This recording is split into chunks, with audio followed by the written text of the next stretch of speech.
exploring ethical dilemma from American and Japanese perspective through the lens of the trolley problem. A runaway trolley hurtles down the tracks. Ahead, 5 workers stand helplessly. In your hand is a single lever. Pull it, and you divert the trolley onto another track where only one person will be sacrificed as sparing the fire. Humanity has long wrestled with these dilemmas, debating fiercely under the banners of ethics and justice. Is it permissible to sacrifice a few to save many? Or must we absolutely avoid any act that actively kills, no matter the cost? Now, let's transpose this thought experiment onto the brutal reality of war. Should the atomic bomb be dropped to end the conflict swiftly? Is it justifiable to kill civilians instantly to avoid it, a prolonged, grinding war of attrition and supposedly to save a nation? From these confined ethical laboratories, we leap to the vast castle of World War II. The atomic bomb is a trolley problem writ large. Hundreds of thousands became sacrificing a freebie by a single switch, dimly necessary for a just war. The bomb of justice supposedly saved countless soldiers and civilians alike. What begins as a straightforward ethics puzzled to morph into labyrinths of nations, races, and ideologies.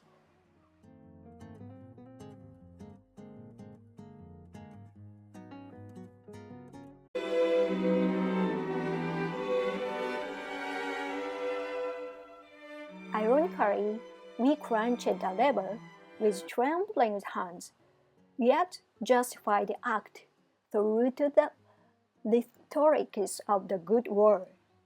Taking a few lives to save many, so identical in logic to the trolley dilemma as transformed on the battlefield into heroic decision-making and historical inevitability. But pause and ask, are these sacrifices truly just? The line between active killings and passive killings debated on the trolley problem almost vanished in war. When the bomb falls, all hands are stand. The majority celebrated the victory, while the minority's strategy is consigned to history's shadow. What then is a lesson of the trolley problems? Is a seemingly simple ethical games. Can you pull the lever? In reality, because entangled politics, economics, and power struggles.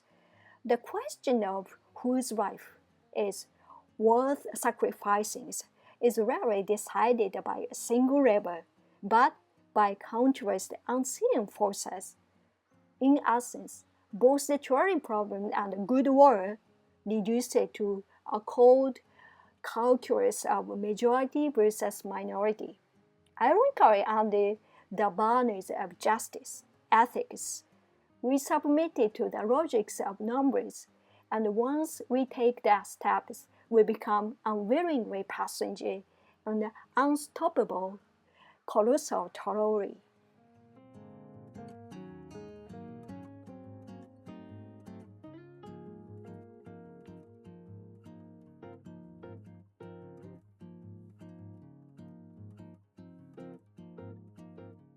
We are no more observers of the trolley problem. Before we realize it, we find ourselves trapped on a seat with no choice but to be run over or attempt to escape.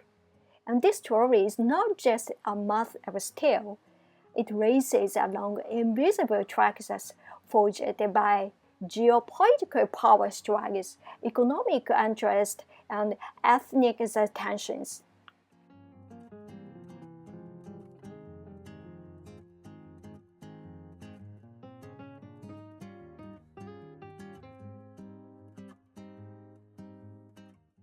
To submit the logic of numbers and war means this: kill a Marines' enemies to save 3 Marines' allies, sacrifice civilians en masse to hasten the world's end, accept the few casualties as an inevitable cost of war. These are all calculations, whereas the scales of ethics inevitably tip under the weight of arithmetic.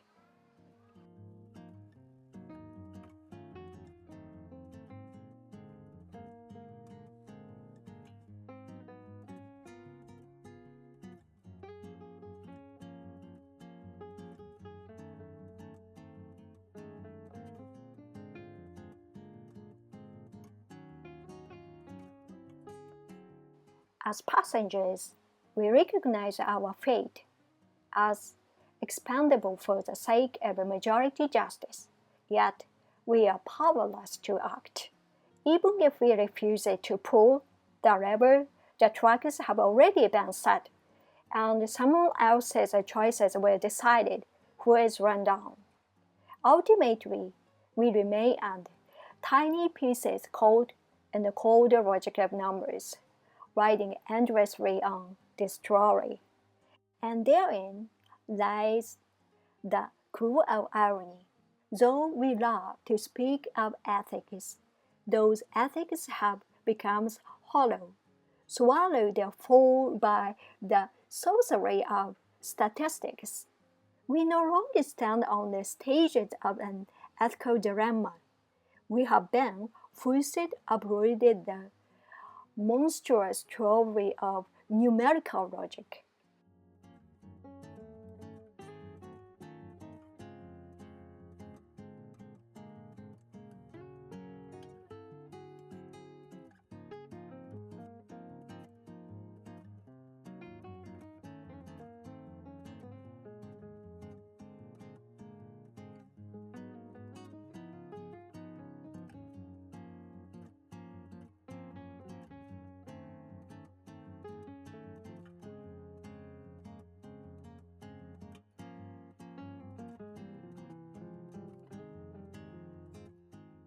Did we deliberately pull the wrong lever? World War II didn't end with a treaty on a peace summit. It ended in the mushroom cloud. The atomic bombings of Hiroshima and Nagasaki remain a moral dagger that stuck in humanity's throat. Were they unnecessary evil, or simply acts of a cold-blooded mass murder? Is there such a thing as the lightest atomic bomb? And deeper still, can there even be such a thing as a good war? This isn't just a historical question, it's a modern one, digging into the guts of ethics and exposing the fragile limits of human morality. Let's explore it for both sides, and along the way, make a quick stop at the classic trolley problems because of course we will.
The American perspectives, rationalizing speed over sufferings.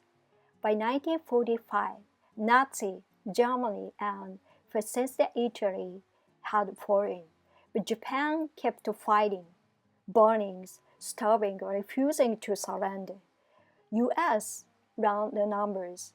A land invasion could cost hundreds of thousands of American lives and possibly millions of Japanese.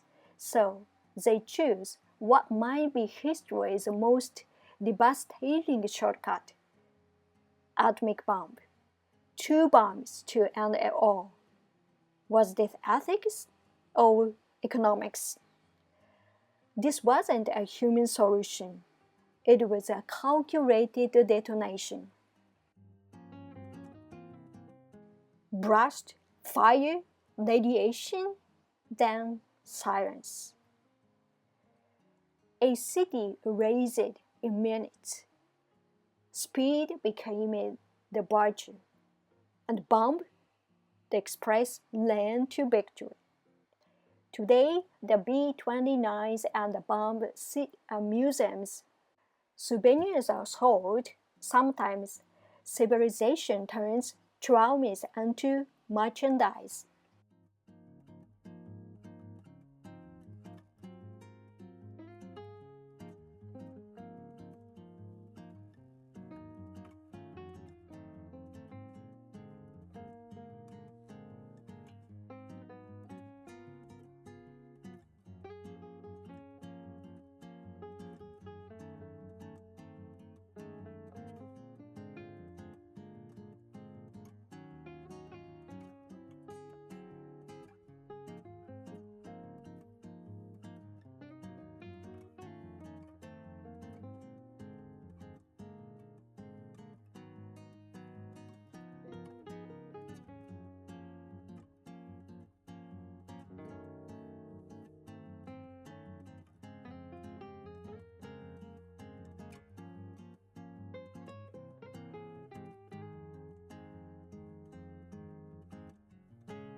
The Japanese perspective, honor, madness, ashes of the innocent. From Japan's side, the bomb wasn't a strategy. It was obliteration. The victims were not soldiers. They were children, mothers, teachers, and elderlies. Families vanished in an instant. Cities burned. Lives reduced to numbers if they were counted at all. To call that necessary, what kind of justice is that? And the suffering didn't end with the war. Radiation, sickness, genetic damage, environmental destruction. Peace came, but the pain stayed. Meanwhile, Japan's leadership clung to the dying ideology of preserving the imperial system. They delayed surrenders and dragged the nation into deeper ruin. Honor? Or national suicide? In the end, the term glorious death outlived those who glorified.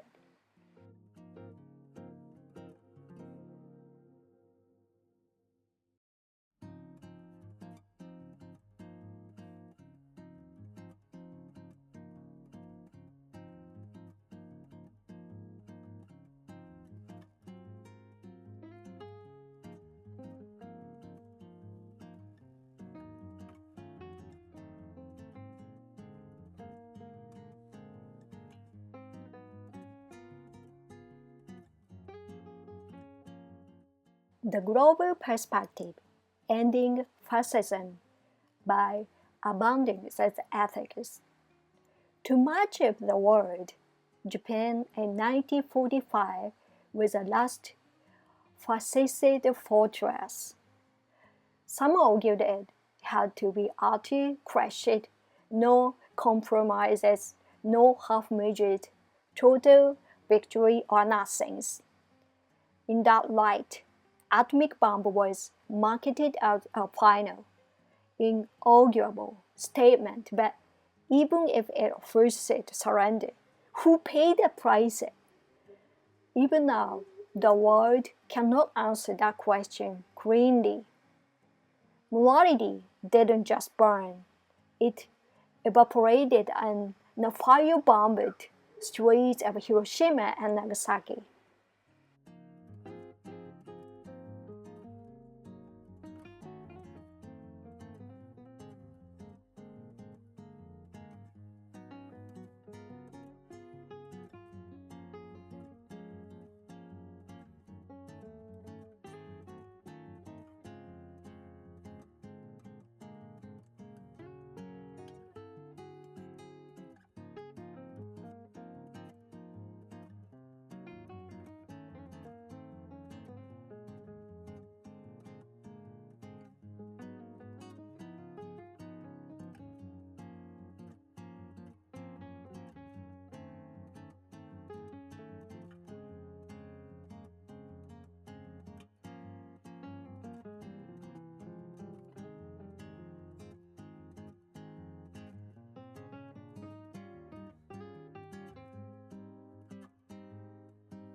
The trolley problem upsized it to catastrophe. Ain't the trolley problem philosophy 101 favorite nightmare? You see a runaway trolley, it's about to kill 5 people. You can prove a lever to divert it only to kill one instead. Do you prove it? The atomic bomb was a dilemma. Little apocalyptic sacrificed one city to save millions. Is killing innocent ever justified by a greater good? Utilitarians say yes, maximize happiness, minimize suffering. Deontologists say no. Deliberately killing innocents is always wrong. But in war, no one's even looking at the river. Or someone else has already put it behind closed doors, and it's always the civilians who end up on the tracks.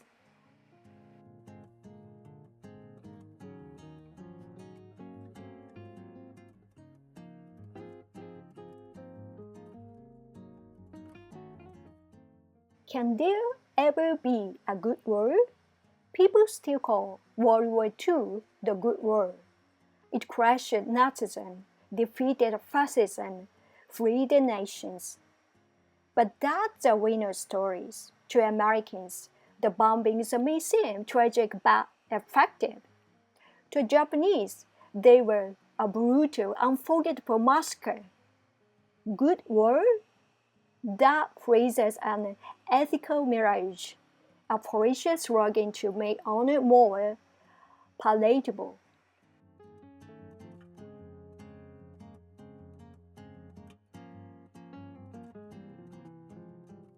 The river is gone, but the trucks are still there. The atomic bomb didn't just end the war. It left humanity with a permanent question. To survive, who are we willing to sacrifice? There was no correct answer, only slightly less terrible ones. So maybe the real question isn't, should we have pulled the lever? Maybe it's, why did we build the trucks in the first place? To those who insist it was necessary, here are a few questions in return. Necessary for whom? Justified by whose ethics? And who exactly proved the rebel?